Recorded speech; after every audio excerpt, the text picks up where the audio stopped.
Here we go.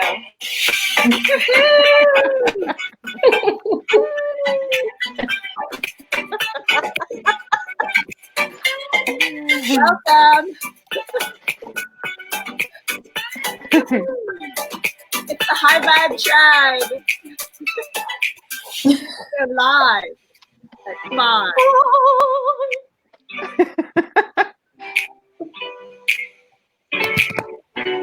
Giving everybody a couple minutes to jump on with us. Come find us.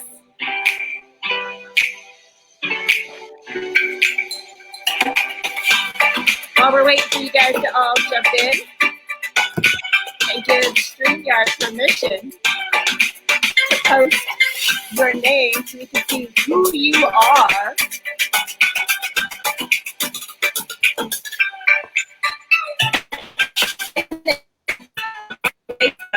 Share this live stream to your page, in your group, and with your friends.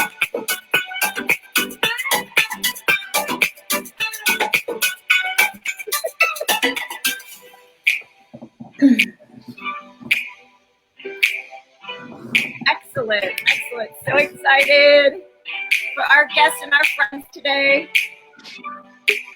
We are Consciousness Unleashed, my friend. We are so having it in so many different ways.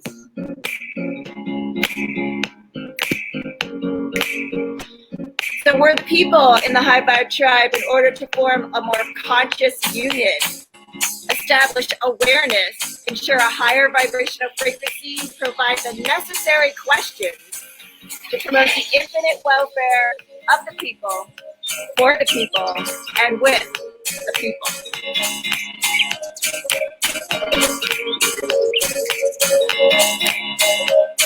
You know what we also do? We ordain and establish this constitution for the people, okay?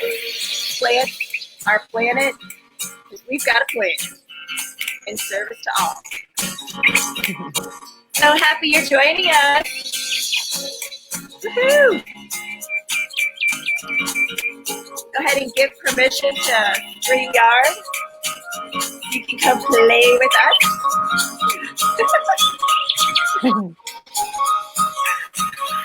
We've got Priscilla, yay! And from South Africa. How are you doing? So Good. We got to teach you our. Don't you feel like the Brady Bunch?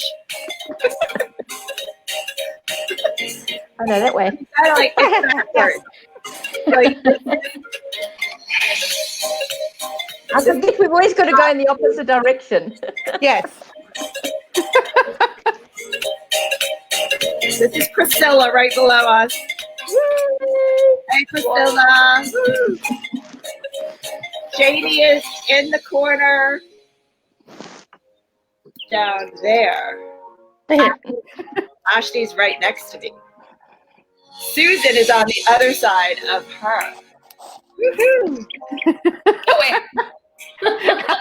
I know, right? That's backwards. Now to get confused.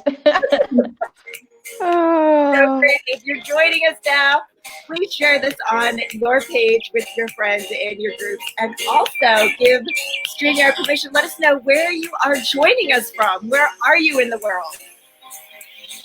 Last week we had Brazil, South Africa, England, Canada, US. We were like all over. We were globing it. I vibing in the food. Love, love, love. Woohoo!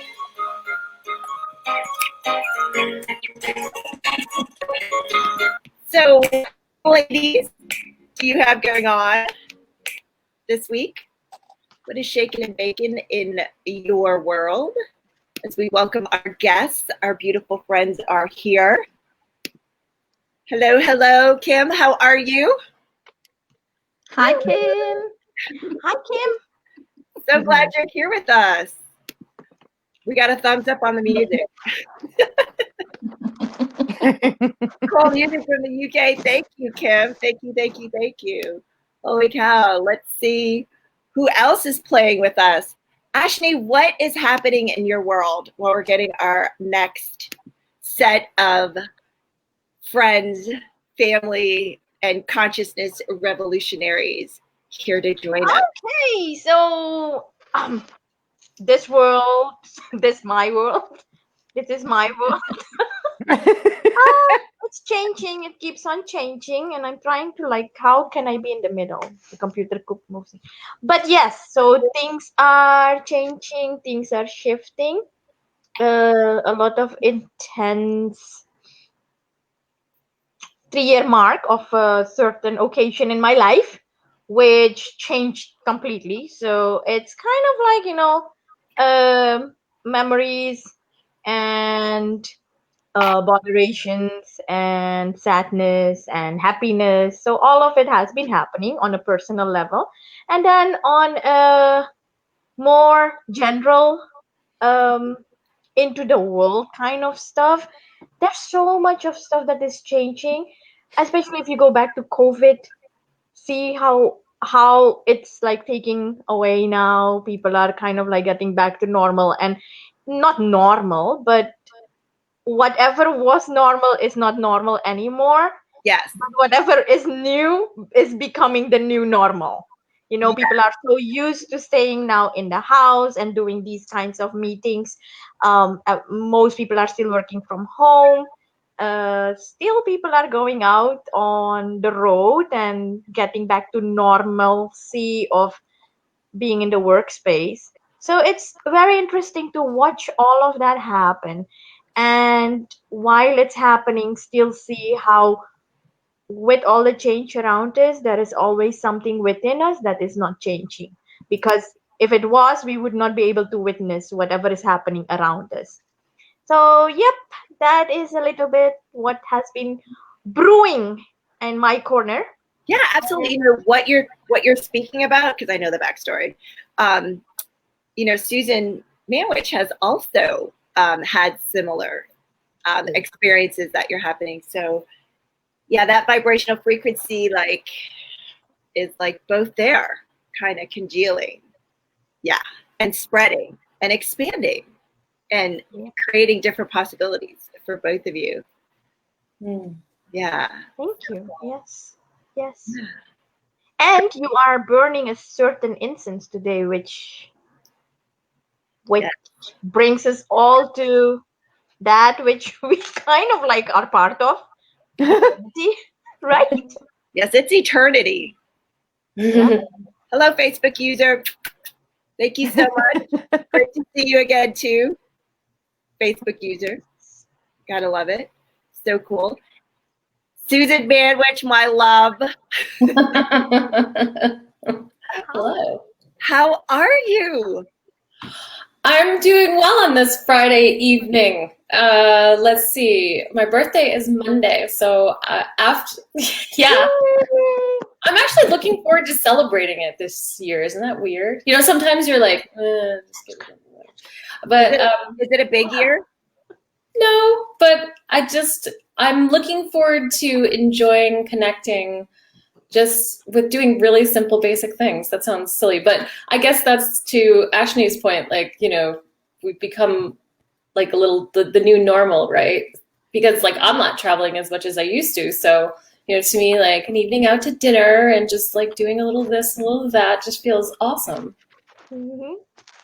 So yeah. I can imagine. So, Susan, just have to honor you, my love. What? I am in honoring of you, my love. Holy cow. Yeah. When you and I'm going to get some pictures out. But when you and I first met, I'll find the best one. I'll find a really good close-up one. Oh. When we first met, it was a really, really long time ago, was it not? It was, what was the calculation we did? 34 years ago? 36. 36. It was 36. It was a couple of decades ago and some. Yes. Yeah. And we only got to spend a year together because we both went to different elementary schools, and I was already out of the middle school when you were in.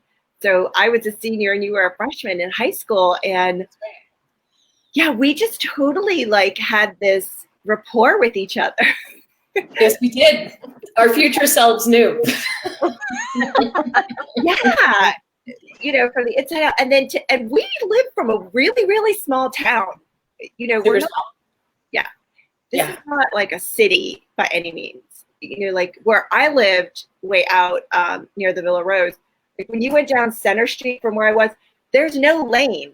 Like there's no line in the middle of the road. Like you just drove down the road, and when you saw someone coming, you just kind of got closer to the like that's how we grew up. Yeah. You know, I'd be like, that was it. And it was Center Street. That was the Center Street. It just, you know, went straight down the center of our town and got you right to the exit. So we do have an exit on the Mass Pike, but Claim to fame, number 7 on the Mass Pike. Right? How much fun is that? So Susan and I were both cheerleaders. I know it's extremely surprising. And many who probably cannot believe that at all. Like never in a million years would we ever be, you know, throwing pom-poms around and whatnot. But we do it.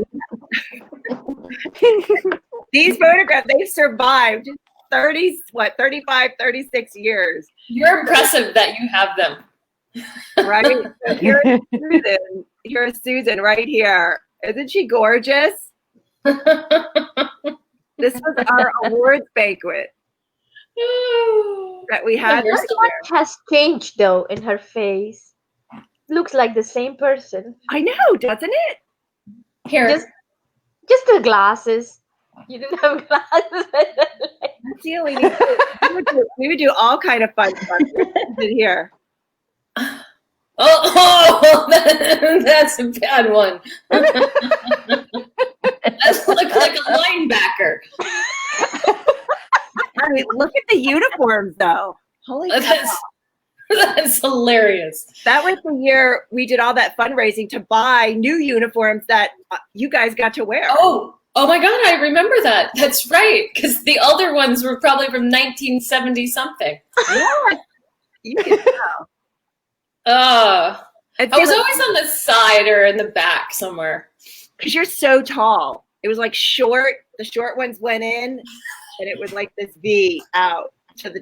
I mean, I was in the end too. Super tall, super tall. And then look at these moves. Like, how 80s is this? It's not even a move. It doesn't even constitute a move. You know what? It's as close to probably social distancing back in the day that we would do today. Oh, were you guys practicing bird pose for yoga, maybe? I don't know. It looks like Oh my God. Look at come on, you guys have to admit I look like a linebacker. Look at that. I have no neck. Oh my God. So, you know what? We were broad-shouldered. That's what it was. No, that's the uniform. I was not that broad. I am not that broad shouldered. I was just going to ask what happened to the shoulders. If they were broad then, it should like at least show, but you don't have them. I don't think so, no. You put extra padding in them. I think they 80s had shoulder pads, didn't they? Shoulder pads. I'm sure they did, yes. I think that those uniforms were honestly so old that I don't think they could form anymore. I think they just stayed the same shape. Yeah. And we just passed them down to the next squad. My year, I was like, time out. Enough is enough is enough. I'm like, we're getting new ones. Yeah. Good and stylish and hot. Exactly. Well, let me say, the thing that this is the God's honest truth. Now, I don't know how many people can relate to this, but when I look at our world today, when I think about friends and, like growing up in high school and junior high school, those were not easy years for some of us. especially people that, what I would say were on the consciousness track, right? Because I remember how horribly mean some people were. Did any of you raise your hand if you had that experience? Like some just really mean people. Priscilla, if you didn't, bless you. All right, you did. I know her But- kids are out. She's in South Africa, so she has a mini delay. Oh, mini delay. Okay. So I remember that Susan Shatzer was genuinely a nice person and a happy person. And I know I said that a little earlier. I think I said that before we went live. But when I look back, it's like, no wonder why we're doing this now. Because and this is a big deal because she was, a senior when I was a freshman. I trusted her. That trust of this is an older person who I know has my best interest in mind and cares about me, that I felt, and I'm going to say this, I felt love for. I was like, oh, this is someone that, feels good as a trusting, elder at the time. And there wasn't many people, and God forbid, Susan, I know that you posted this out to some people that we know, but, there wasn't many people in that little town. It's not like it was a high vortex town, sorry to say that's the case, that embodied that type of energy. So, there is some type of a rare thing. And then the fact that you even have those pictures, that you would even keep those. Because did you tell them that you were the captain? So, like, that's the reason. You just left that out. Yeah, She's in charge of all of us. the fun Kept part us is in line. looking at. The fun part is if I pull me up, then they're going to know the real color of my hair. Oh, that's right. Wow. That's right. That's Crystal, my co-captain. Yep. Yeah. That's the truth, though. True story that you can look back and say, who was the brightest person that you remember that was the most happiest, brightest person? She's right here hosting this show, and that's the God's honest truth from my high school experience. Aww. Wild. It's true. It's totally true. Hey. Thank you. You're welcome. Yeah, it was an interesting time in the 80s, being in school. And there's a lot of politics that happened, in our years. And, did you find that, Susan, as you went through, it's like we didn't have a click, like a little click, like we just clicked with everybody. Yeah. I think I did. I even as a kid, I had a lot of compassion and empathy. So I would always feel bad for certain people that I knew had some struggles in one way, shape, or form. So, there was that openness, and no, didn't really have like any one clique in particular. I had, some close friends that I was with, but no, didn't have that. Cheerleader days, somebody wrote. Yeah. Someone can relate. It was actually cool back in the day, to do that. Yeah, we could wear our uniforms like all day on game days. Like the boys could wear their shirts. Oh yeah, that's right. Hey, listen, my daughter gives me the hardest time. She's like, I can't believe you were a cheerleader, Mom. I'm like, hey, it was all right back then, Sid. It's not a bad thing. Right. No, it wasn't. It was fun. I mean, It was fun. We cheerleaded for, football, basketball, soccer, right? Like the whole year. We were in a sport like for an entire year. And then Well, honey? That was true, yeah. Yeah. And then our girls' soccer team like went to the finals, and we went and we cheered for the girls' soccer team. It's like, that's unheard of. Mm-hmm. We went to the hockey rink and we cheered for the hockey players. Like no other squads had done that in years, past. And we were like, we're doing it. We're cheering the Lions on. That's true. Well, and I think some people forget that cheerleading is actually a sport, and it's just like the sports. You have to keep up your grades too, don't you? Yeah. To be to stay in the squad, you have to. So it's a lot of school and. Yeah, and here in South Africa, it's not as big. Well, certainly when we were growing up, it wasn't big. having the cheerleading. So I think it's more American thing, because I know in every time you see something about American schools, there's always the cheerleading squad. But we never really had that in our schools, or anything very significant to do with cheerleading. It was more focused on the sport. Yeah. So Kim is on here from the UK. Kim, let us know, what is cheerleading? Was it a big thing back then? Is it not a big thing now? Who knew we would go this way with this conversation? Conscious cheerleaders. Yeah, it's kind of like the souls know. Like the souls know. Yeah. Like our beings just know that we know what we know. Someone else like, cheerleaders are the best. Oh my goodness. Thank you so much. Thank you so much. How fun is that? So Priscilla, you have some incredible news about some brand new members. Yes, I do. It's amazing that we're going to be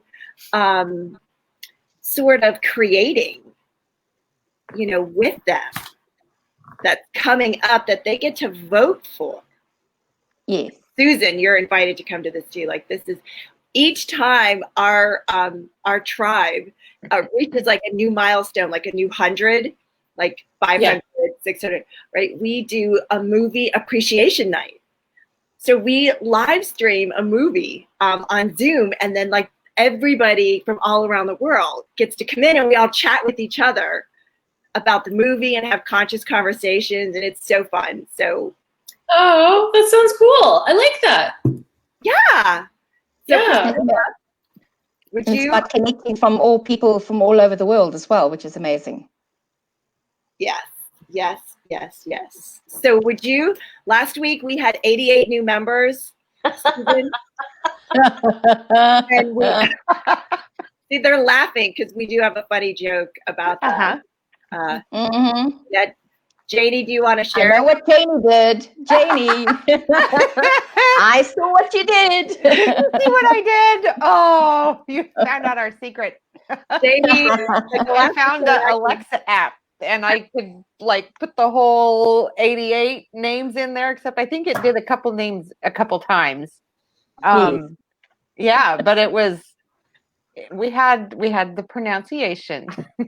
No fumbling over names. It was almost professional. In a very robotic voice. Yes. Susan, and all of our guests are like, we have tried our very, very, very best. We are not linguists. We're not even good with consonants and vowels. We're all together. Like, some of us have, bachelor's, high school, graduate degrees beyond that, and we still don't do it just. So when we saw 88 members, we were like, oh my goodness, because Priscilla was on vacation. And Priscilla is I knew there was going to be 88. So it was crazy. It was so crazy. But JD, she like stepped up. It was in minutes. She had all these names put in. It all came out. And instead of taking us 88 minutes, it took like 2.5 minutes.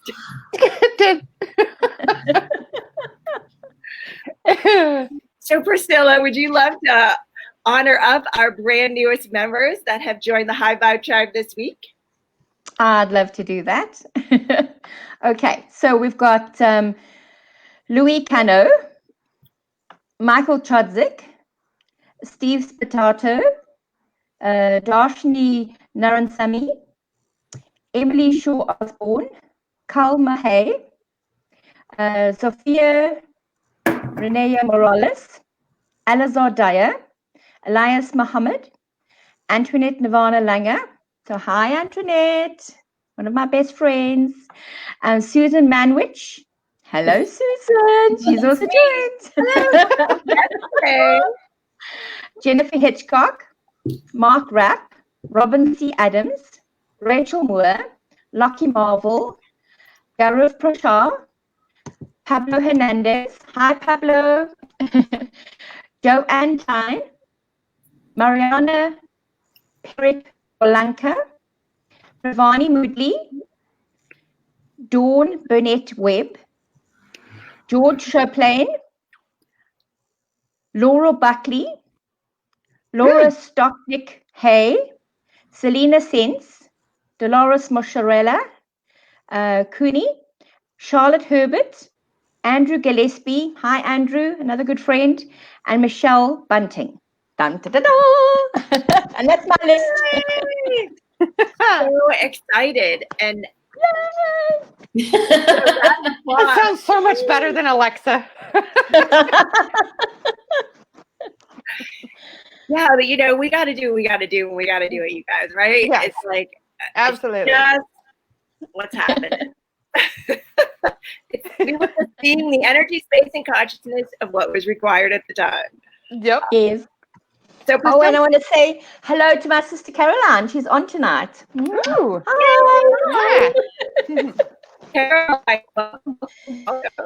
All the way from the UK. Yeah. So let's see, because we've got some comments over here. People are saying cheerleaders rock. I thought there was only 3 Charlie. Now they 5. Yeah, we'll take that, right? We just have to get up. Yes. Mission Impossible. Is it Mission Impossible? Like dun dun dun. I don't know. Like that. I had sunglasses around here somewhere. We just put them on. For Missions Impossible. Right?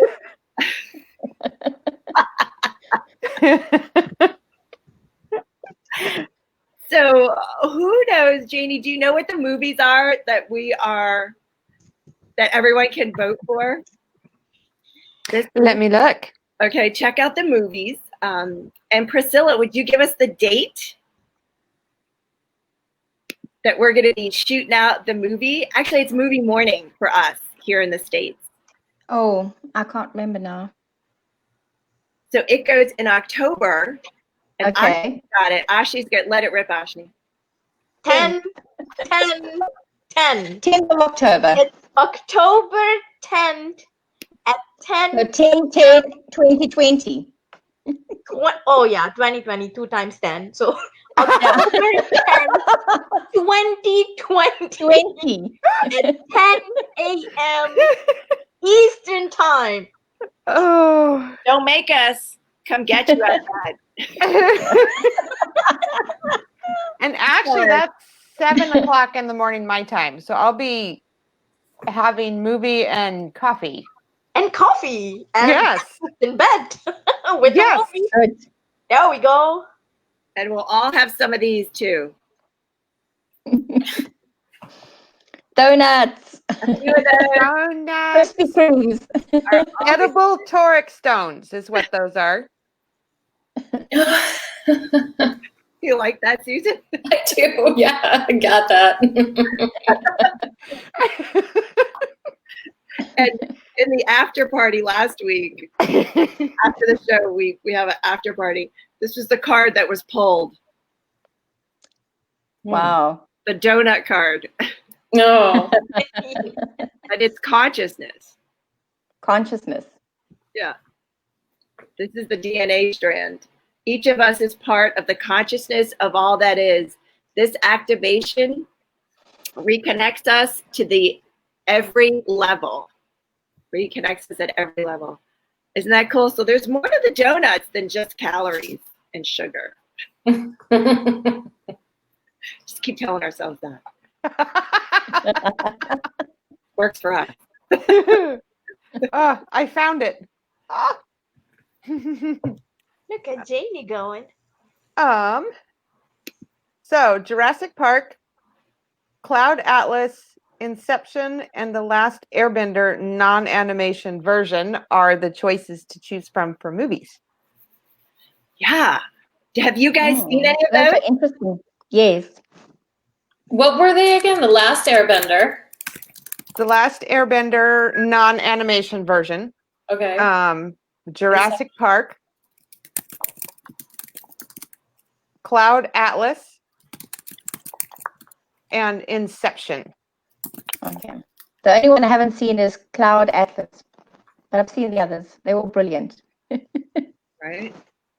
I'm I'm not real fond of Jurassic Park because of all the screaming.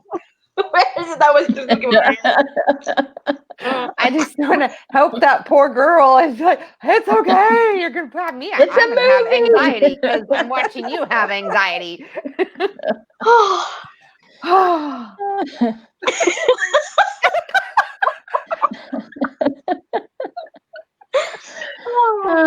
I remember the first time that Jurassic Park came out originally many years ago, the very original first one. I went with one of my cousins who's also called Priscilla. And she was so scared that she almost climbed into the seat next to me. She was digging her hands into my arm. I'll never forget that. Wow. I'm pretty sure I had some of the similar reactions. Get up and run! They're not going fast enough. Make them run. You know what? Have you guys seen like Star Wars now that you're older? Like, wasn't Star Wars like so, wow, it just blew our brains up. You know, like the potential, the expansiveness, everything. And now you watch it and you're like, George Lucas. The graphics are bad. That was the first movie I ever saw. And Susan, ready? Yeah. At the movie theater in Indian Orchard. Do you remember that? On the corner. That was the first movie I ever saw. Wow. So that's not a bad first movie to ever see. No. Yeah.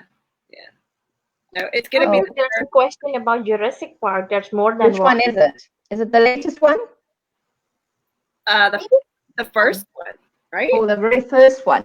Yeah, the first one is the original. Yeah, it just said Jurassic Park. I'm assuming one. Yes. Yeah. So Jurassic Park, The Last Airbender, Cloud Atlas, and Inception. Those are your choices. So Janie is posting it right now on our Facebook group. We've also been sharing it around as well. All you do is click on the link that's in that post. That'll take you to the poll area, and then you just select which movie you most prefer. And then you have until the end of the month, so on September 30th, which is a Friday, we will pull up the winner, we will announce it, and then we will be showing it in October. Fun for everyone. 10, 10, 10, 10. Yeah, in case you weren't listening, it's the 10th of October, 10 and 10 at 10 a.m. Well, we did that because so many people were, around the world. And when we were doing it for our movie time, they were not able to participate because they were in a whole other. So for the UK, it will be 3 p.m. and for South Africa, it will be 4 p.m. Oh, so afternoon. Afternoon movies. Afternoon movie. Afternoon. Yeah, they call Tea-time it movie. matinee. Hi, Suki. Suki's on. It's a matinee, right? Is that what they call the one in the afternoon before 5? And then Australia will be nighttime for them. Nighttime for them, yes. So we've got the whole world covered. And speaking of the whole world, Susan Manewich. Hi. We are so excited to introduce to you Susan Manewich. She is not only a Ludlow High School cheerleader, she's currently the president of New Energy Movement. It's a 501c3 and director of the NUI Foundation. Am I saying that correctly, NUI? Yeah, you're saying it perfect. Okay. And that's a community interest company, a CIC, in the UK, and focuses on conscious leadership for the position of evolution of all life. She spent 20 plus years in the areas of leadership, consulting, emotional intelligence, resident technology, and better understanding of human dynamics and social systems to successfully transition through these global changes. Like, have you got some questions for her or what? I'm not done yet. So she currently works to bring ethics, integrity, and cohesion to the field of new energy technology. She has experience with the Resonance Project Foundation. She was involved in key organizational strategic initiatives and also led major communication strategies. One of Susan's professional accomplishments are in the field of conscious leadership development and emotional intelligence, where her work has been consistently well praised by her clients around the globe, including Harvard Business School, Yale University, the University of Chicago, GSB, London Business School, Singapore Medical School, and many other corporate and nonprofit clients. Susan recently has appeared as a speaker at the 5G Summit, Awareness and Accountability. 2019, she has been a featured speaker on as an interview with the Collective Evolution. In 2019, she was regarding technology. She appeared on emotional intelligence conferences in London and also Toronto, and at the ESTC, which is Energy, Science, and Technology Conference in Hayden, Ohio. And that was in July of 2018 and also in July of 2017, so 2 years in a row. She spoke at the Tesla Science Foundation, and that's one of my things I've got to know more about, in New York in January of 2019, and in the Leadership Series in Encinitas, California. Susan serves as an advisor for the Tipping Point Organization and a research advisor for the CCRI, also known as Consciousness and Contact Research Institute. She has recently co-authored the book Hidden Energy, which we're going to be talking about here today as well, with Jean Manning in 2019, and has contributed a research chapter with a colleague, John Klimo, who's a PhD, in the book of Science of Consciousness and Contact with Non-Human Intelligence, and that was back in July of 2018. She has also published work as a lead author on a contribution to applying emotional intelligence, lead developer and author of a series of activities, reflections, and exercises titled Teaching, and I put quotes around it, Emotional Intelligence Skills to Others, and a co-author of the chapter in Emotional Intelligence in Everyday Life. Susan has contributed to a chapter titled The Earth as Goddess in the Mystery of Woman, and both of those were by Gabriel Morris. Susan grew up in Massachusetts, and it was a participant way back when with the PEER program, and PEER stands for PEER, a program for extraordinary experience research. She was in a group with that in Cambridge, Massachusetts, and she worked with John E. Mack, who's an MD. Susan's passion is working with new consciousness, global strategies, and empowering technologies to help others, groups, and organizations bridge the gaps in conversations and understanding to be able to work together effectively through this global change. So please help me all welcome Susan Manewich. I should have sent you a shorter bio. I feel terrible. That's long. No, and I can, as the energy was going down and down and down, it was like you kept asking, what else? What else? What else? How can I contribute? What else is possible? What else can get created here? And then these things kept showing up in your life, that were contributing to you, to who you are today. So thank you. Thank you. And we've got England. We've got England here with you. You said a lot about England. Yay! Oh. Thank you, Suki. Suki's been one of our speakers also, and she's going to be part of a workshop. I almost said event. I was told it wasn't an event. That it was a workshop. Workshop. There's a difference. Yes, there is a difference. So Susan, where would you like to start with everything that's happening in the world right now? And you are such an intuitive, you are a contactee, you're an experiencer, you're, you've got the lowdown on free energy, like where it's going, where it's headed. Where would you like to start? Well, I would say this. I think what I'd like to start with the humanness aspect. How about that? And then, because I think that's something that all of us can relate to. So, I always tell them. And any of our people who are watching, our listeners, like, please pop in questions because we'll pull them up for you as Susan shares about humanness. Yeah, because there's a lot of different directions that we can take this, right? So it's like looking at the collective here. What's the group here on the screen? What are you interested? What do we want to talk about? Because there's so many different ways to take this. And then, people that are watching live on Facebook and through this group, what do we really want to talk about in regards to this?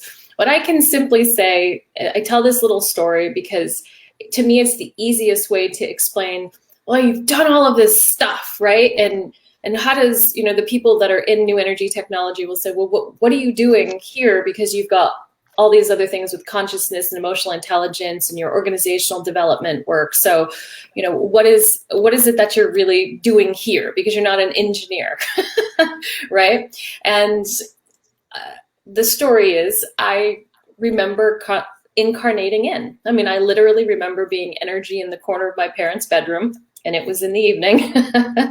And I remember, the next thing I remember is being in my mother's womb. So I remember things before the incarnation. Some people remember their birth. I just remember a little bit further back. Some people remember being a toddler. Again, I just remember being a little bit further back. So knowing the connection of source, we call spirit, you call God, whatever you want to call that. I do remember that piece. So when I was, and this is a completely true story, because my brothers, I had a brother that passed away last year, but I grew up with 3 older brothers and an older sister. And I would tell them this story when I could speak. I was youngest of 5 and they would hear my stories. But I would tell them that I remember being in mom's womb. And they would go, oh, God, you're so weird. It's like, who are you? Where'd you come from?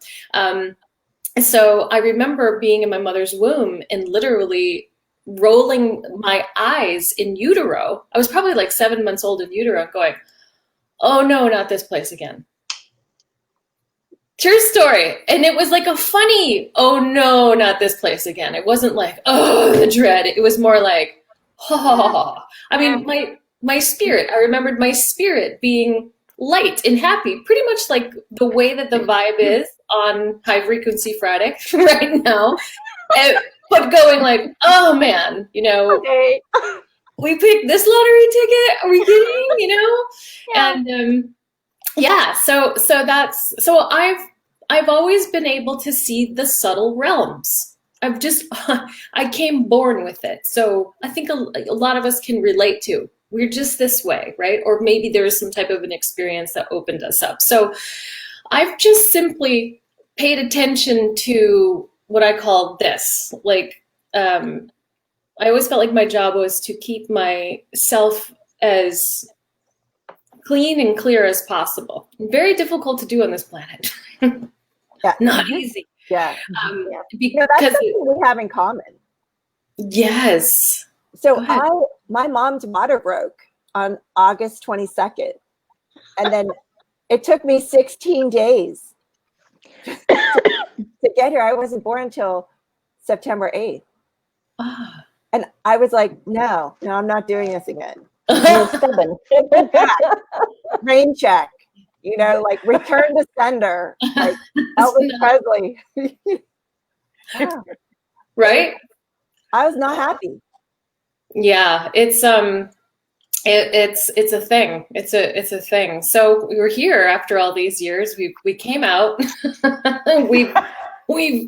We met each other in high school, and now we're here. Yeah.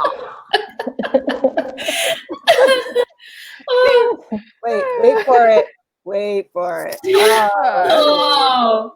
The 2020 glasses, Susan. This is 2020 hindsight, 2020 foresight. Oh, that's brilliant. I've got a pair for you. What color would you like? I've got purple, blue. Purple may work. Purple, blue, or gold? Oh, gold, definitely. Gold, okay. I've got one for you. I'm going to send it to you. Oh, please do that. I would be stoked. I would wear that actually. I'd wear that in place of my mask. I would wear the 2020 right here.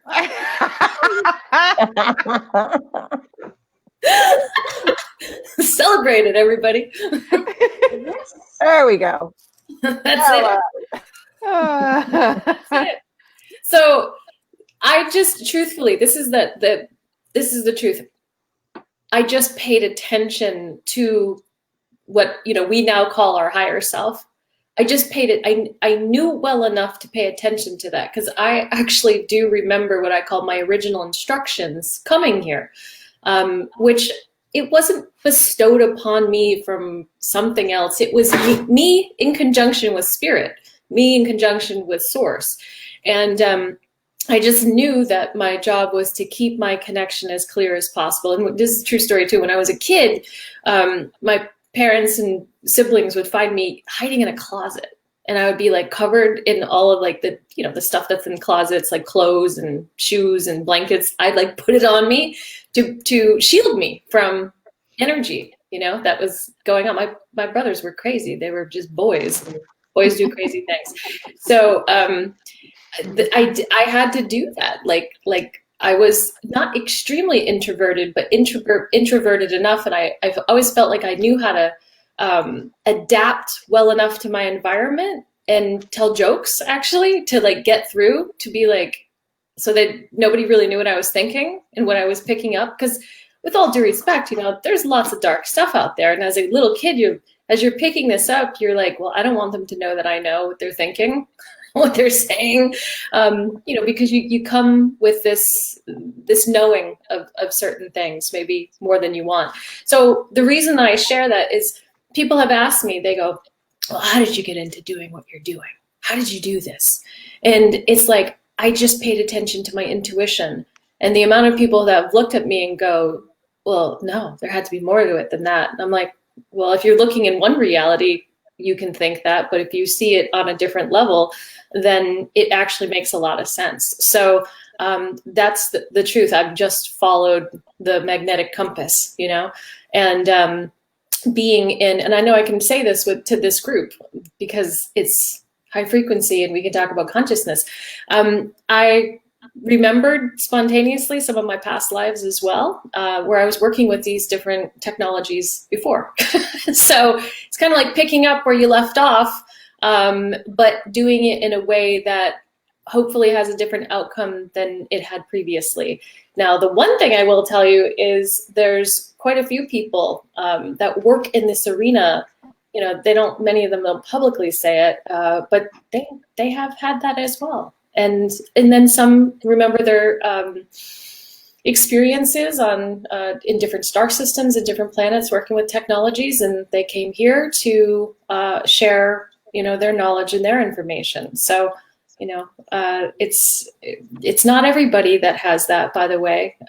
There's people that just have this other knowing that there's divinity in the creation of these new energy technologies, that if we can bring a sense of divineness to this thing that appears as if it's, the technology that we use doesn't have any connection to heart, spirit, nature, that we're here to do this different. It's time to do it different. So hopefully that just gives a little bit of a primer for where we could go with this.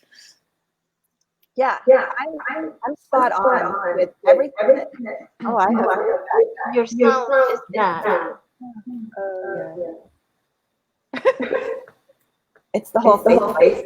Yeah. It's echoing. It's Zuckerberg. He's messing around again. He's playing with me. He's honoring his name, Zuckerberg. I was thinking Zuckerborg, but who's Sucker is a dildo. Oh.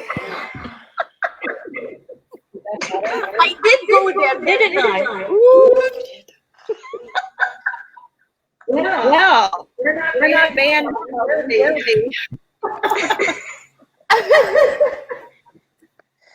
Yeah, Susan, thank you so much. Can you call it on the flow? Yeah, I would say that's very much what it feels like. That's very much what it feels like. Absolutely. And I have choice. I know I have choice as it relates to what I do. At the same time, the the guidance is always to bring it to a higher level, meaning this is where the consciousness and the ethics and morality piece comes in. Yeah. To continually find ways to infuse that into not just the creation of the technology, but the ecosystem that it's held in, because, you know, so much of our financial economy is a death economy. It's not an economy. John Perkins, he's an author, he wrote a book called Confessions of an Economic Hitman. He's up here in New Hampshire, and he talks about that, you know, the economy that we currently have is a death economy. It's all based on, and then a good friend of mine, Dr. Anna Lewis Smitzman, she refers to it as a blood economy. So, you know, we have to also look at the systems that a variety of different things that we do are held in, and they're not life supporting, and they're certainly not geared for you know, positivity of life. It's contracts are usually geared towards somebody's going to do something wrong, and I'm going to, you know, for you, for it rather, or you are going to be taking something more than what you really should be. So it's set up, you know, this win-lose thing. And, you know, from what we can see from nature and cosmomimicry, you know, the universe isn't really set up like that. And it's just our understanding here on Earth, and, you know, all these thousands of years, that why are we doing it this way? Humanity's not benefiting. I mean, we can see it. It's happening right now, right? And a new way is being asked to come through. So you got to do the whole thing. You can't just do one or the other. And, you know, because people, you can have a wonderful, amazing technology, but if it's not able to fully get out and get to the people that are in the greatest need, and if people are not able to afford it, then how is it actually going to make a difference? So you have to look at all of the systems that these types of things are working in, and you have to change the system as you're working with it. If not, then, you know, kind of like, what's the point? That's my philosophy, and it just seems like, you know, other people are getting it and understanding that as well, all at the same time. Thank God, because that doesn't mean that we all have to do, you know, it ourselves, because that's just crazy. Yeah. You know, it's we do have a question. Okay, you guys, all of my Facebooks are off.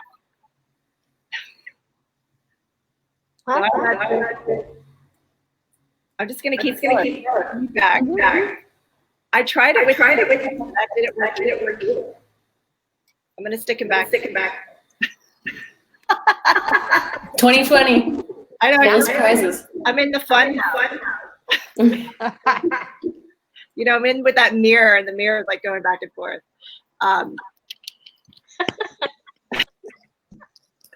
Okay, is this better? Yeah. Okay. All right. Amen. That's when we thought we had it figured out.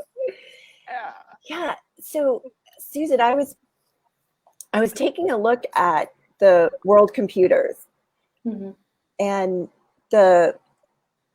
on September 11th, the world computers are tracking everything that's random. You know, the randomness of everything.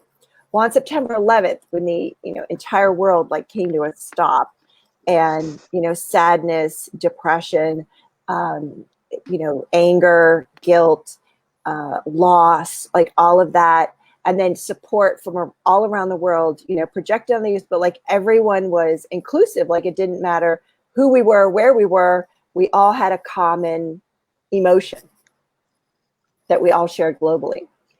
And the world computers picked up a non-random anomaly.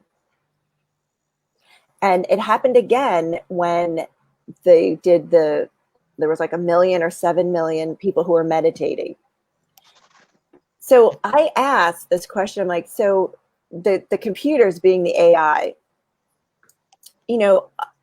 I think it knows that we as humanity have a collective power that can influence and affect it. Right? You're smiling. Yeah. She's like, yeah. And it's like, that's what that's what it's going to take. It's like all this other stuff is distraction, separation, limitation, fear, panic. But like that's that's like humanity's superpower. You know, when we Yeah. get together, right, on a global collective consciousness, you know, place, that's what shows up, that we are able to impact the AI and therefore the powers that are working with the AI. And what if that is what's required to create the different possibility that we're looking for here on the planet? Yeah, that's a great point, and I'll share something as well. So to make a connecting point, some people may already know this, but if you don't, it's just kind of a cool thing. The amount of UFO sightings, the amount of people that have claimed to have connections with, call them interdimensional beings, extraterrestrials, really started to pop after the atomic bomb went off. Yes. So there's a strong correlation to something was sent across the universe. You can't mess with so Earth is, when you look at it, it's a living planet. It's giving us life, right? Yeah. Like, oh, it's, you know, it's giving us life. And all you have to do is literally look at a picture, you know, a live one of the Earth, and seeing this beautiful blue ball that is, you know, it's breathing, right? It's living and breathing. It's organic, yes. Yeah, exactly. And that sent some type of a shockwave through the solar system, through the galaxy, perhaps through the universe. And then, you know, the call went out to pay attention to what's going on here. Earth needs some help right now. Why I rolled my eyes in utero. So Humans are being goofy. Go help them. Naughty. They're naughty right now. I mean, you get to come in and look like them, but at the same time, you got to do some work on the inside out.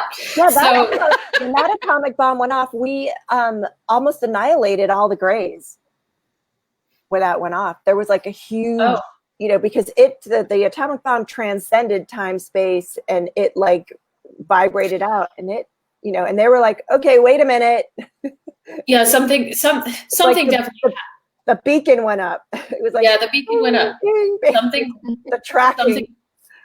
Something definitely happened. And so going to what you just said, that there's this, because there's an awareness and consciousness of a lot of people that feel like they're here. I'll call it, they're here for this shift, right? Like they're here for this shift and got a job to do. And what's the job? Well, number one job is you've got to keep your vibration high. Yeah. You've got to realize that you're in charge of your emotions. Yeah. It is a choice. You're in charge of your mood. It's a choice. Look at that happy face. Mhm. It is your job. You are sovereign and you are responsible for how you feel, how you think, what you think about, and you can help to create your own reality, right? So like, and this isn't just this nice to have, like this is a job. And I tell this story, and this is the truth.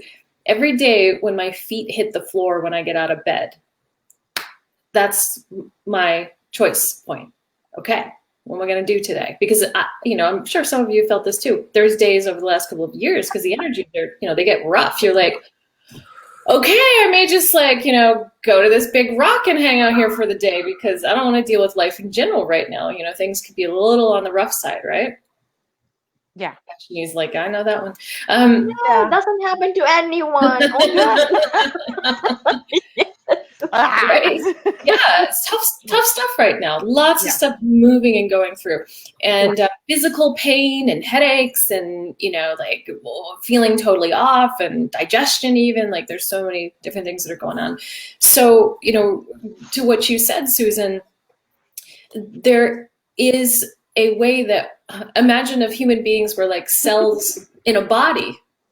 Right? If all the cells are going in different directions, well, the mother is going to be awfully confused what her children are doing, right? Or, the cells in the body. So if we have that coherency, if we have that even neutrality, then it will help to be in alignment with the earth as she goes through this shift. And I do believe, she's a she, and I do believe she's going through this shift. Now, can I prove all that? Well, not the first, but probably the second, from the fact that we know from space weather standpoint, the Earth is going through a significant shift with the sun right now. It's a big deal. So we definitely have the capacity to change our day-to-day reality.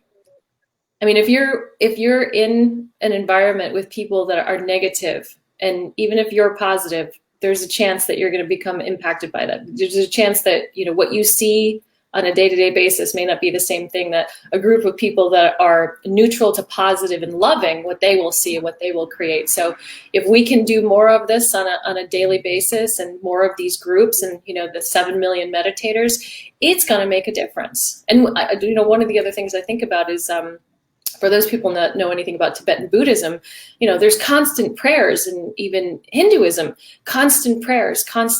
And, why is that happening? Well, because they know that needs to happen. Someone needs to be focusing and doing that. And this has been going on for a long time. And it's not because they want something materialistic for themselves, or to sell a book or whatever. They're here to hold the peace because it's needed to be done.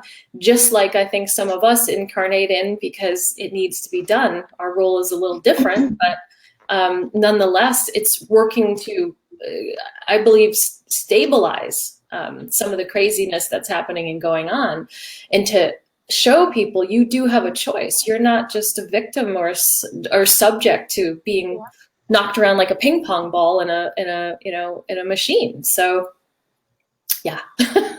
Yeah, I love what you're saying, and it's so interesting because our kids, right? Because I have an 18. You have an 18-year-old too? Yeah, I do. Yeah. Right. So you have a girl, I have a boy, right? Like, aren't they so much more aware than we are, Susan? I feel like I feel like I can't even hold my space in the room. I'm like, this kid is beyond me. I know. I feel the same. Like, where'd you come from? Like, who are you? Like, you came out of me. But you know what? Susan, it's someone said to me, do you realize the power that you needed to have to carry, right? Create and carry and birth into the world, like this massive amount of energy. I was like, oh yeah, I am pretty good, aren't I? I'm like, all that imagine, I'll take that. So we have a question from Suki in the UK, and she was saying, do you have some advice to give everyone that could help them through this current time right now with the energies that we have on the planet? Is there something specific? Yeah, I actually, I did a little, I guess you call it a little session that I haven't done in ages, but people were kind of asking for it. So I put it together for this little private group. And what really came up was that to make sure your thoughts are actually your thoughts, because of all the social media, because of the news, because of even just, the EMFs, and because of so much that's happening and going on. There's so much that's flying in at us, and to be conscious of your thoughts, be aware of what you're thinking. And the best way to do that is to ask yourself how you're feeling. And I used to teach, a lot of emotional intelligence, and to simply say, how am I feeling right now? And to ascribe an emotion to that. That good or bad is not enough. You need to say, I'm happy, I'm sad, I'm angry, I'm agitated, I'm irritated, whatever that might be. Since there is a lot of energy that's on the planet, there's a lot of agitation within people. I think we see that, right? And so that agitation, sometimes people are agitated, they don't even know they are. They don't know they're edgy. They don't know they're being negative. They don't know they're like, doing that to someone they work with or family member.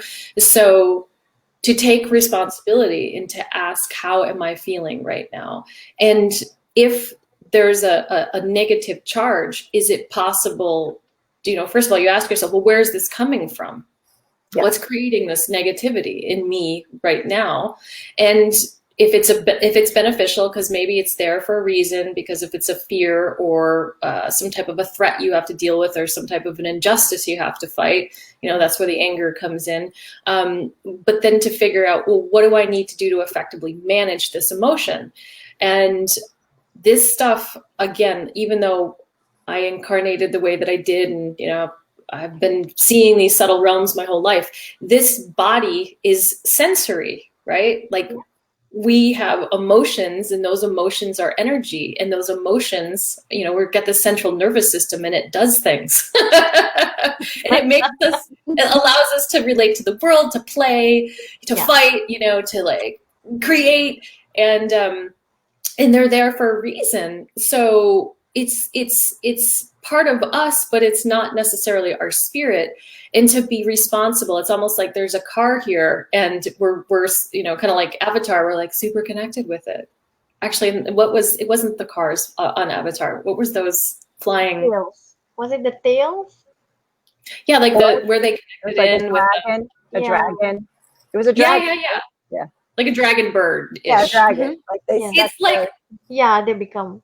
Yeah, I feel like the spirit piece is like that with our body. And if we can learn how to connect in and drive that and be more conscious of it, then we've got the spirit driving our body as opposed to us being knocked around by what's happening and going on. And it took me, honestly, true story. I have a great degree of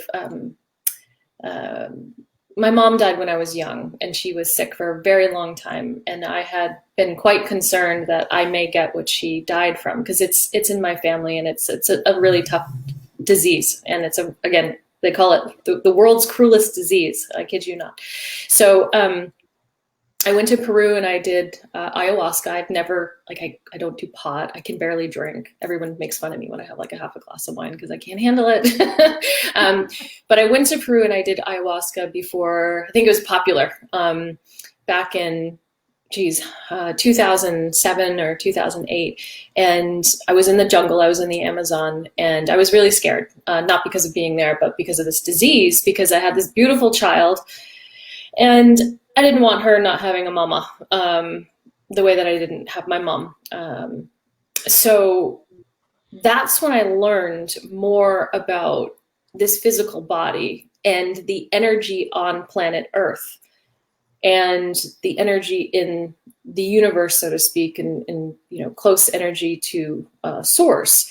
That there's all these different kind of realms. They're related, but they're not all the same. Right? It's almost like a spectrum of light. So it really helped me to know and understand that the body that I incarnated into probably had some things to work out, that the spirit had to like step up and learn how to drive the body far better than it was doing at the time. Because I had fear. My fear showed me that I was going to get this disease, because that's what I grew up thinking, but it wasn't conscious by any means. And when that was shown to me, did you have star family? Did any of your star families come in while you were receiving the ayahuasca and you were receiving this information and connecting? No, but I had someone else come in. I've never told this publicly, I don't think.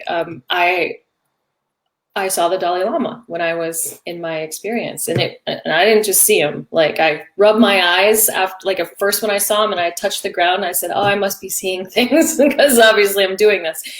And then I said, "Okay, when I turn my head, he's gonna go away." Well, he didn't go away. He told me to lay down, to listen to his voice when he was chanting, because there was another voice. The shamans were chanting their Icaros for the healing. And he said, "Don't listen to them. That's not going to help you. I've got you. I will take care of you." And honestly, that's what happened. Because I think again, I've never spoken about this. I think whatever my spirit was not probably able to handle some of these realms that were coming in during the ayahuasca experience. It was pretty scary, I'm not going to lie. Yeah.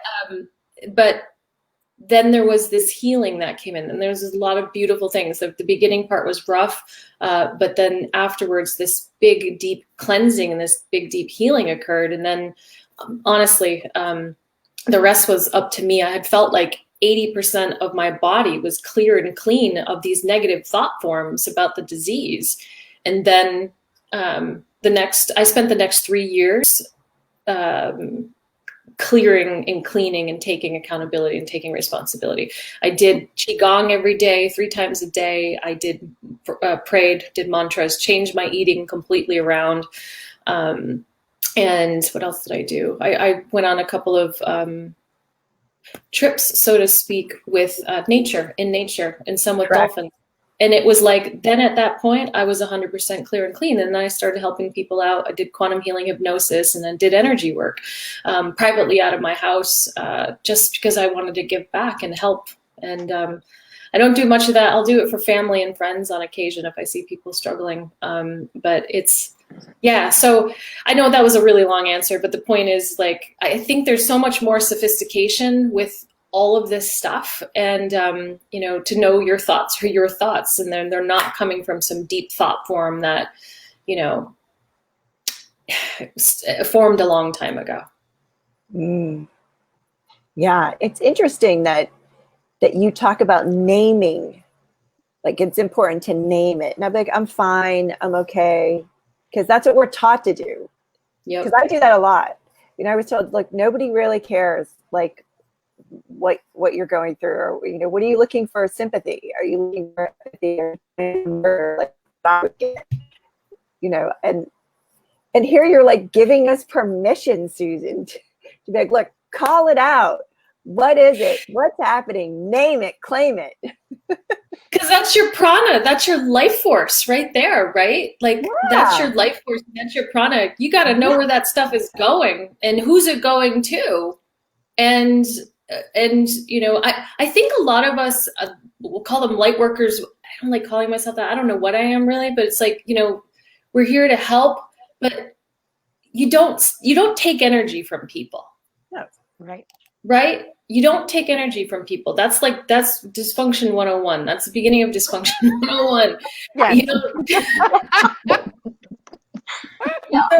can we do something around that one day and make jokes about it? Because there's a lot of fun we can have with it. Yeah, our audience totally gets it. But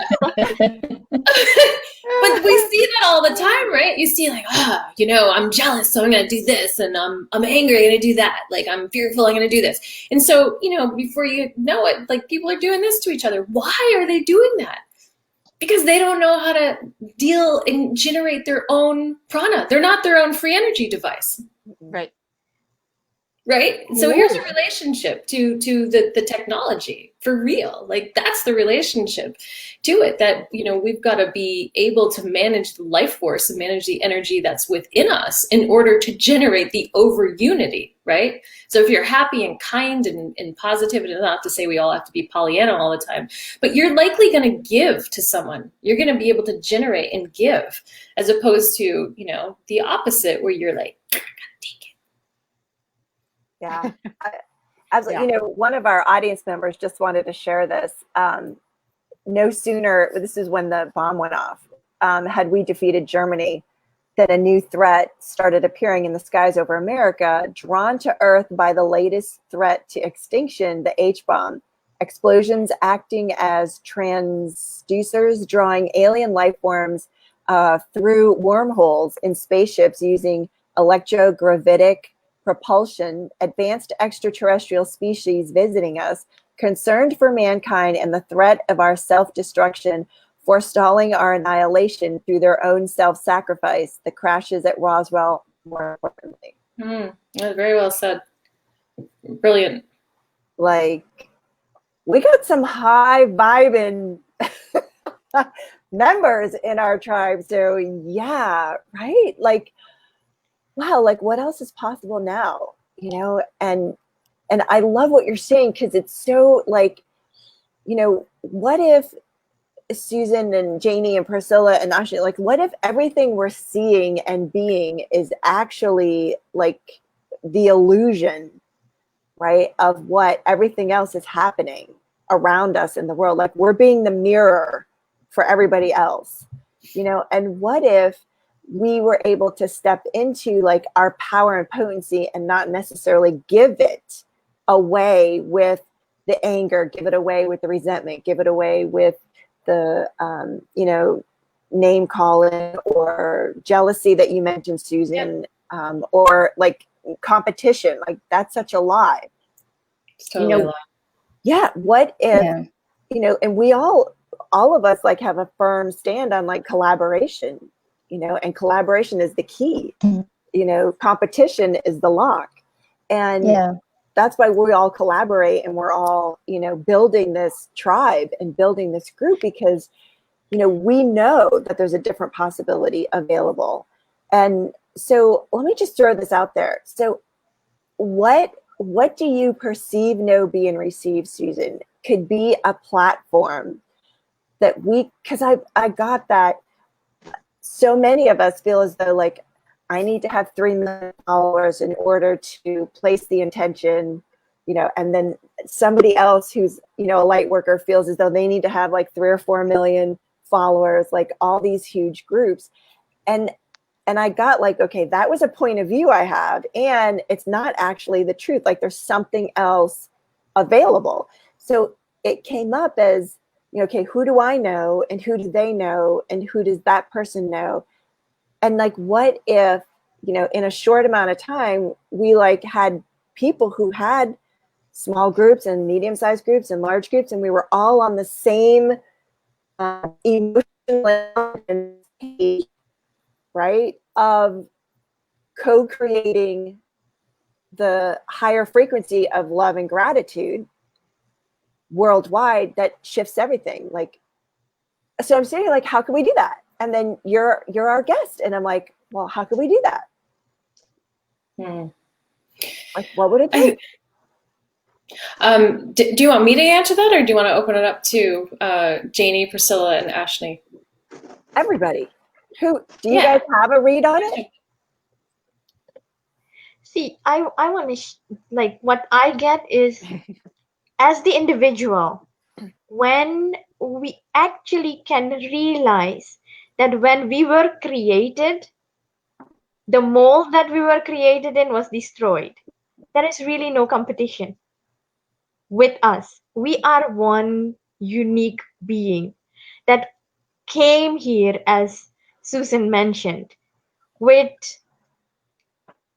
what's the right word? Like, I'm speechless of words, but it was already designed. Like, we already signed a contract before we reached here to come and do what we have to do. And it's very interesting that we're talking about this today, because this morning when I got up, and I usually get up and I do my stuff, and then I just sit quiet. And in that quiet space, the message that came to me was, you agreed to it. Ashni, you agreed to it. You agreed to it being here now, the way you are here. And I have been fighting it because of my circumstances and things that have happened, and I just didn't want to be here. So for me to hear it so loud that I agreed to it, to be here this time now, doing what I am doing, it wasn't like an eye opening, like the bulb went off. It was just like, oh, okay. Like, okay. So I have this daily calendar that I change every day. And my calendar had something like, you signed it with your creator even before you came here. And I was like, okay, if that's not the confirmation what I just heard this morning, it's like, duh. Yep. Whatever, she sent it to me, whatever you decided upon with your creator in advance of your manifestation into form is playing out right now. Yeah, I would agree. Yes. Amazing. It was just like one of those, like, oh, if I didn't get it this morning, at least I can read it on the calendar. Boom, get it. But also, They're going to make sure you get the message. yeah, and it did like put me in a place like, oh, okay. So there is a little more of peace within, knowing that, okay, what's next? Okay, let me open my eyes and start looking. What is coming next? What I have agreed on? What is coming on my plate and my path, so I can fulfill that and be out of here as soon as I can. But as long as I'm here, I'm here. So what I want to say about that is what Susan was asking. If each individual actually can get to that place for themselves and find that fine tuning that uplifts them from within, that uplifts you. And I tell you, I have been in an environment when some people walk in, it's like you just want to like put something in front of your face because they carry that negativity with them when they show up. But if they are able to recognize that and shift it, because it's, as you said, it's a choice, it's our choice. And it doesn't mean that you never get angry or you never get sad or anything like that. Be natural with what is happening and own it, make it, see it for what it is, accept it for what it is. If you can shift it, shift it. If you cannot shift it, be with it and let it happen. So that would be my 2 cents in this case. Ladies, you're brilliant. That's brilliant. I wrote that down. Yeah. That's brilliant. And it's what I think Nick was sharing my son last night. We were talking about it, I think, when he went in. So he's in college, and it's just amazing how our kids are so different than us. And so the energy read into that with what you were saying, Ashni. So he is with an English professor. He gets partnered up with a student who doesn't have the language of English as her first language, and so she's not able to give him the feedback that he really requires on his paper. So what does he do? He goes to the professor and says, this is the feedback she gave me, and I believe more. Would you please review my paper and give me the feedback, because I'd love your opinion on it. And we sat, and he did. And the professor gave him all this great information. We sat back. And so, my parents are like, there's my mom. And she's like, Nick, you did a good job doing that. That is so great. And I'm like, yeah, there's more than that. And my dad's on the other going, yeah, the way to score some points with your teacher. Your teacher's really going to like you now. And I'm like, yeah, but there's more than that. So it's really where he had choice. We have choice, where we can go into well, that was my partner, and that was the assignment, and that's what she gave me for the feedback. So that's my paper, and that's what it is. So there you go. It happened to him, versus he's there saying, okay, yeah, this doesn't work for me. What do I need to do? What else is possible? Oh, let me go get the without even thinking about it. Whereas I know I would have been like, well, that's as best as I got as a review. And, it's like, would you be willing to not be at the effect of everything else? Because what if it's not happening to you? What if you are the one that's creating it? And if it's not, if your reality is not what you're looking for, then look at what it is that you believe that's holding not the stuff that you have. Does that make sense? Yes. Yeah. Okay, good. Definitely. So I just think our kids are so brilliant because they just do it naturally. And then in the same breath, ladies, he turns around and goes, yeah, I just love stressing myself out. I'm like, really? Like, he's so willing to just name it. He goes, yeah, I've got like 4 assignments to do. It's like already, 7 o'clock and I have to have it in before midnight. So, he goes, yeah, I just do that to stress out. But all of us would have been like, and I've got this to do and that to do and then that and then that. And look, my list is so long and this is overwhelming and unbelievable. And it's happening to me. I'm like, he was just such a great lesson, for me. And Ashley was in the car too at the same time. But it's like, yeah, like what if that's like a huge aha? Yeah.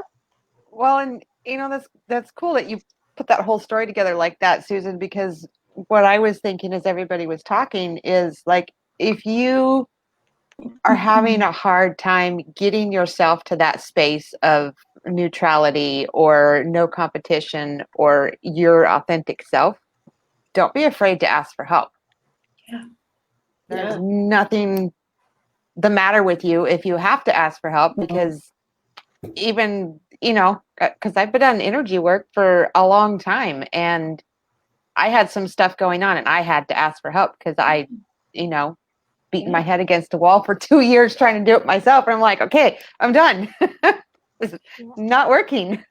Yeah, well, and I just want to add, I do that too. So I think one of the things that's super critical right now, that's why, Susan, this, format that you have is so good, because you've got people helping each other, right? Like the ladies that are on here, this is collaboration. This is saying, we can't figure all this out ourselves. Like, I need some help. All right. So I'm not able to generate my own prana because, I don't know, something's stuck here for whatever reason. I don't know how to do that, but I'm not going to take it from somebody. I'm at least going to ask and raise my hand and be like, I think I need some help. I'm like, and I did this in, I think it was like July or so with a friend of mine. She does shaman type of work, and we did it remotely, and I needed it. I was like, something weird is going on here.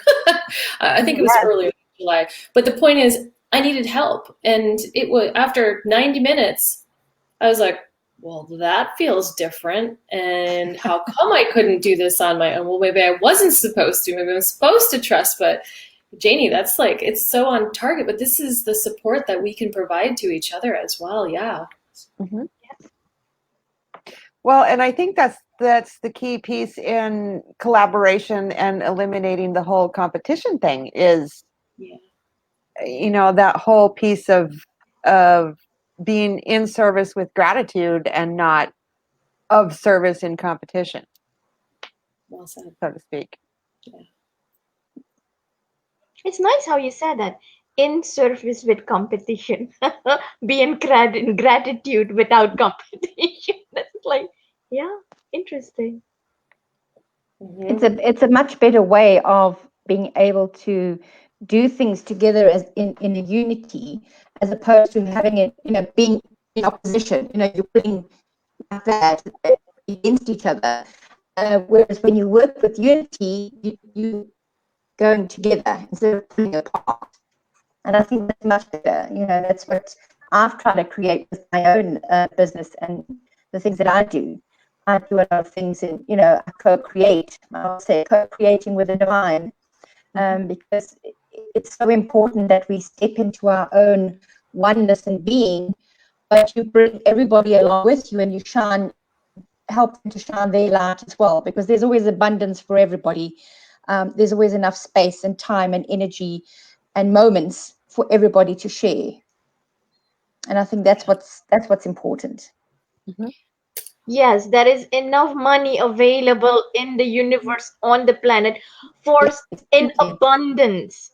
Like if all the money would be shared equally to everyone would have like in abundance. So just knowing there is money, there's energy, there's food.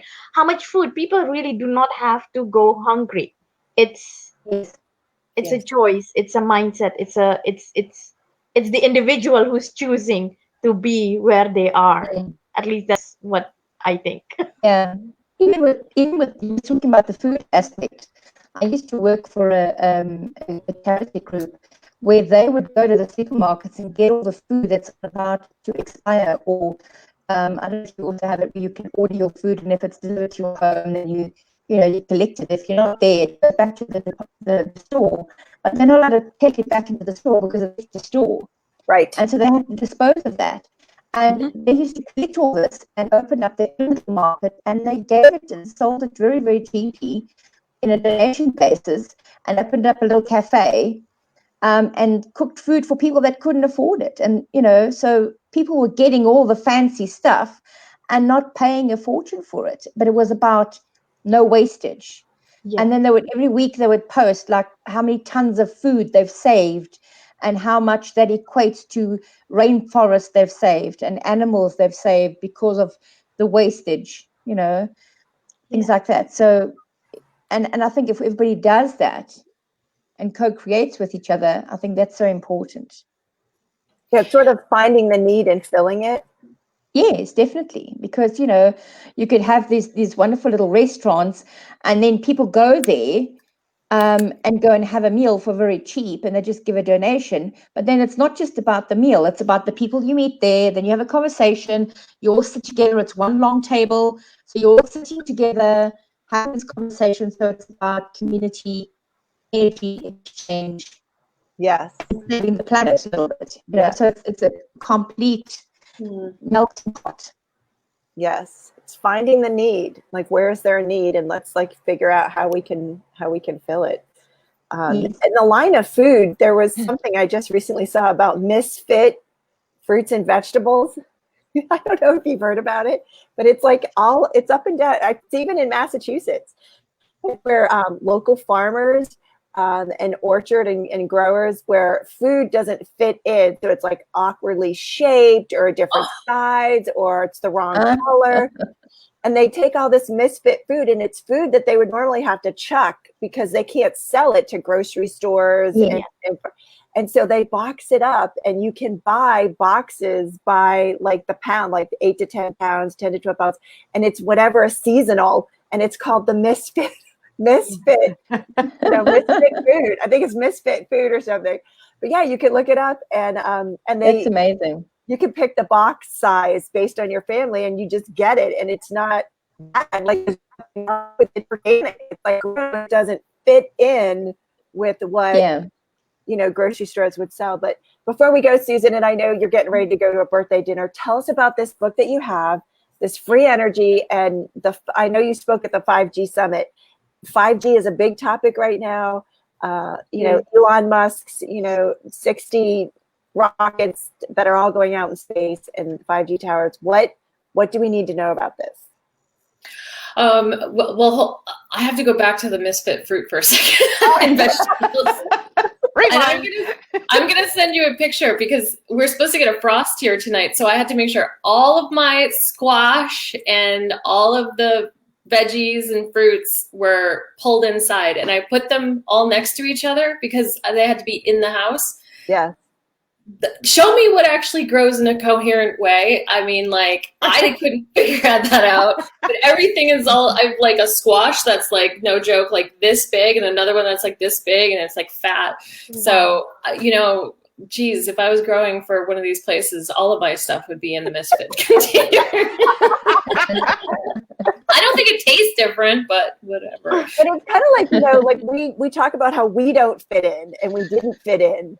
Right. And then was it Rudolph, the red-nosed reindeer? It was the misfit island where the toys didn't fit in. I'm like, right? Like, what if there's something to that? Oh, there totally is. Yeah. Totally. Yeah. And now I'm sending you guys a picture of that. Because it's just like misfit food. Misfit food. We like our misfit food. We'll accept it. We'll eat it. You're welcome here. That's right. Exactly. We accept you. Just come. That's right. And feed us and nourish us and Exactly. All right. So a little bit about the book. So here's the book. It's called. Wait. It's hard to do this with the way that the camera is. So it's Hidden Energy. It's Tesla-inspired inventors and a mindful path to energy abundance. So my co-author Jean Manning and myself. Jean has a 30-plus year history of writing about new energy technology. So she's someone, I could say probably a bit of a historian as well in regards to this arena. So there's stories about the inventors. We actually designed this book for everybody to be able to read. So a high school student, college student, someone that doesn't have technical expertise. And we wanted to highlight the stories about the different inventors. And so, it's pretty much a layperson's book that, you can read it and grok it and go, hey, I'm more knowledgeable and smarter than I was before. And I don't need to actually, get a PhD in engineering or physics on this stuff. And that's, exactly. That's what it's meant to be. I think that's the other thing too, right? Anything that has to do with science and technology is so serious. And, you've got to have no life in order to understand it. Or you have to be in some, misfit category. Fried green tomato. Fried green tomato. And that's not true. That's simply not true. So I think what we're learning, honestly, I think what we're learning and understanding, and you can see like how with my life these things are coming together, that, well, what if the cosmos is actually meant for us to understand? So what if that's the case? And what if the creation of new energy technology is because we can understand how the energy on Earth works, and we can understand how the energy of the cosmos works? Maybe that's, you know, part of what's supposed to happen and go on. So that's where this comes into play. Talking about, you know, things like 5G, and talking about Elon Musk, yeah, and it's a very kind of a creepy thing when you go. I'm a huge stargazer for obvious reasons. Say hello to my family in the sky. But when you see the string of the Starlink, I think that they're called, satellites go, and you know, you go, that's man-made, that's not natural. I'm used to seeing some sentient life out there. What's that, right? Yes, And so, yes. you know, there's this sense of what's happening. Do we have, and then when you think of the other stuff that he's doing, this transhumanist agenda, right? And so one of the things I can say about contact experiences, I hope I'm not going too deep here, is that they've been giving us some warnings, saying don't become too technologed, meaning don't let your technology override you. It's kind of similar to emotions, right? If you let your emotions overtake you, then how is the spirit able to drive the body? So then if you've got like, you know, these chips and you've got other things that are impacting and affecting you, AKA 5G, AKA all of these different, you know, EMF waves that are coming in and affecting your brainwave states, then your thoughts are maybe not your thoughts. Maybe you have to get out and go into nature where there's none of that noise around to actually hear yourself. So, you know, it's a big thing. And Rudolf Steiner, I don't know if anyone's read Rudolf Steiner or knows about Steiner, but, you know, he talks a lot about this stuff. He talked about that we would get to, I've got a couple of quotes here. I don't think I'm going to read them, but I may put it in a chat after. Oh, never go too deep. You have a funny audience. I love it. I love it. But, you know, he talked about this stuff that, you know, satellites emitting radioactive frequencies, the electromagnetic field that communicates within seconds. You know, this is the electrification of the earth. And, you know, we've been warned about this stuff. And I will say this, at times when there were no electrical currents, no swarming with electrical currents, it was easier to be human, easier to have connection to spirit and have stronger spiritual capacity. So it may be one of the reasons as well that we got, you know, a lot of stuff going on right now, because there's a lot of unnatural stuff that we're dealing with. And that could be one of the reasons that people are a little unhinged as well. Maybe not the sole reason, but it could be a variable for sure. And the awareness is key. And, you know, I know that there's communities, towns, and cities that have a greater awareness around the impacts of 5G on human health. And people need to just keep being aware. Same thing, you know, with things that relate to vaccines and flu shots and things like that. You know, we're being asked to be more aware about what goes into our body and now our minds and emotions. Yes. And so that's where this comes up. It's like, what platform can we use where we can like all have a conscious station? Because I know that I know, like we can take it down. Well, I'll you know, I'll just come out and say this. Wouldn't it be amazing if those of us who know that we're not going in that direction navigate through it? So maybe we don't have to take it down, but maybe we find a way to navigate through it. And they can choose what they want because they're here to have their choice, but we don't want their will imposed upon us. So maybe we become so creative that we figure out ways to navigate through what they're doing. Just a thought. Yes. But yeah, I myself am sure I have experienced this existence before. Welcome back. Right? Exactly. Someone said to me one time, I feel like I'm living all my lifetimes, like right now in this one lifetime, like all of them at the same time. That's some awesome hyper awareness. Right? Yeah. I came back to be whole. Did you? Yeah. Yeah, honestly, yeah. I could say that. I'm not doing this again, folks. I don't think any. I said that last time. I said that the last time. I'm not doing this again. I'm here now. This time you Well, really maybe need we came back for each other. Maybe we I, came. yeah, I think so. Seriously. This was it. It was for this. to keep Yes. us all here together. Yeah, we're like, okay, if you're gonna go, then you need me. I need to help you, and you need to help me. Exactly. Yeah. we're Yes. digging the water out and scooping the water out together. I love Yeah. that. Let's navigate around it. So like we don't require like the entire world at a mutual high frequency. Yeah, maybe it's not changing everybody, but just the ones that need Yeah. a little spark and a little kick to pop in a different direction. Yeah. What would that like to look like? Wow. Susan, thank you so much for being here with us today. You are a breath of fresh air, a bright light. We are so excited that you were able to share with us not only like your personal experiences before you got here, while you've been here, and where you're headed. So we have your book link. We've shown it up here. We also have it in the Facebook. yeah, In that thing. Facebook comments. Yes. That thing there too. Is there any last minute stuff? Because we know you need to bolt. Thoughts and feelings. I would just say, honestly, I've never been on a format like this before. Most of the stuff that I do is so serious that I was like tense. You could probably look at me in the beginning. I'm like, I look like I had like the same like position of those pictures. No neck. I thought I wore this today, right?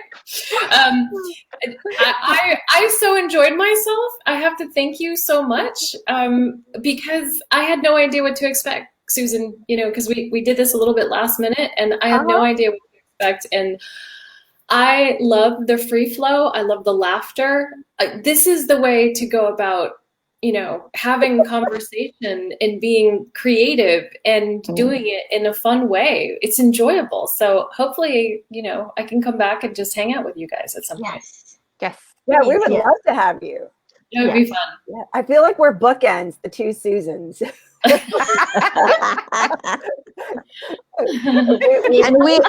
the rest of us are the juicy story in between. Yeah.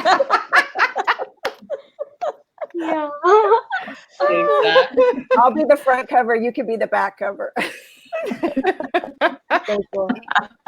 Priscilla, you definitely would love to have you announce about your Wellness Lifestyle Conference. We did have the banner up here, but you weren't here last week, so it didn't carry through to this week, but we will get that posted in our comments. But tell us, Susan, wait till you hear about this Lifestyle to Wellness Conference. Okay. Well, yeah, this is our second one, and it's going to be on next Saturday, which is the 26th of September, the whole day. We're having, I think, 10 live streams, Zoom live streams, as well as 20 new speakers. And we already have our previous 65 speakers on board, which is one of you're included in that. And now our beautiful Janie is going to be in this session. So we're really looking forward to it. And very proud of Janie. Welcome aboard. You know, we have, you know, I do a festival, and we had to cancel because of everything that happened this year. And so we had to think of ideas of how to bring our festival online. And this is what has transpired. So it's called the Wellness Lifestyle Conference, and it's on every 4 weeks.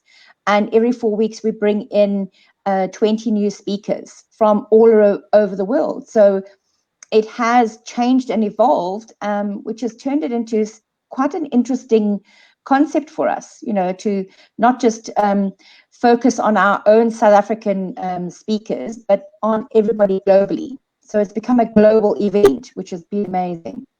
And we've had such a wonderful response to it. So if everybody would like to join us, it will be next Saturday, the whole day. And then you have access to the event for an entire month to watch all the videos, because there's 65 previous and the 20, so you can't watch that all in one day. So we give you a chance. We give you a chance.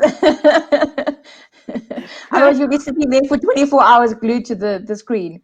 And there's a variety of topics, you know, from Kevin Briggs to Jamie Lynn to Susan Shatzer, amazing Suki Pierre, you know, it is just an amazing array of beautiful, beautiful people on our global event. Thank you. Beautiful. And Susan would be, an excellent addition. Yes, I was just thinking that. I'll be in touch. Let me know. I'll We'll send you get my form. everybody on board, and then we'll all go in May, Susan. Oh my God, that was so cool. Yes. Yeah, because there's Yeah. a And huge, in May, we're doing a huge festival because now we're down to level 1. Yeah, we can have groups. and we're going to go cool. out That's on great. a safari. Like there's this huge bus ride safari thing.